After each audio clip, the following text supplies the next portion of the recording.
Hello guys, Australia south Africa world championship final டே 1 session 2 review. Session 1 ரிவ்யூவில் வந்து நான் ஒரு விஷயம் சொல்லியிருப்பேன். என்ன அப்படின்னா, ஸ்மித்தையும் வெப்ஸ்டரையும் எவ்வளோ சீக்கிரம் விக்கெட் எடுக்கிறீங்களோ அவ்வளோ சீக்கிரம் உங்களுக்கு நல்லதுன்னு சொல்லியிருப்பேன். பட் செஷன் 2ல் வந்து எதுவுமே நடக்கலை. ஸ்டெடியாக வந்து ஆஸ்திரேலியா வந்து கொண்டு போயிட்டாங்க. டீமை வந்து 67க்கு 4 விக்கெட்லேருந்து அதுக்கப்புறம் கொஞ்சம் ஸ்லைட்டாக போய் இப்போ 200 டச் பண்ணுற அளவுக்கு கொண்டு போயிட்டாங்க. அதுக்கு வந்து மிகப்பெரிய பங்களிப்பு வந்து ஸ்மித்துக்கும் வெப்ஸ்டருக்கும் கண்டிப்பாக இருக்குங்க, அதான் சந்தேகம் இல்லை. செகண்ட் செஷனில் வந்து தேடுறாங்க எங்கேயாச்சும் விக்கெட் விழுவுமா அப்படின்னு சவுத் ஆஃப்ரிக்கா பவுலர்ஸ்லாம் தேடிட்டு இருக்கும்போது ஃபைனலி வந்து ஸ்மித் அவர் வந்து விக்கெட் ஆனாப்பில். அதுக்கப்புறம் வந்து அலெக்ஸ் கேரி வந்து கொஞ்சம் டீசென்ட் நாக் ஆடிட்டு இருக்காரு.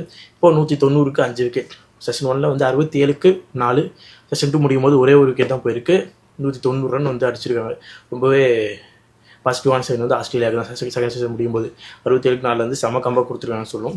சவுத் ஆஃப்ரிக்கா தேர்ட் செஷனில் வந்து சரியான கம்பேக் கொடுப்பாங்கன்னு நினைக்கிறேன். ஏன் அப்படி சொல்கிறேன் அப்படின்னு கேட்டிங்கன்னா, இன்னும் ஒரு விக்கெட் கண்டுருச்சா அதுக்கப்புறம் டெய்லண்டர் வந்துடும், அதுக்கப்புறம் ஊஸ்ட் எடுத்துடலாம். அதனால் வந்து அலெக்ஸ் கேரி இல்லை வெப்ஸ்டர் யாரோ ஒரு விக்கெட்டை எடுத்துட்டிங்கன்னா போதும்.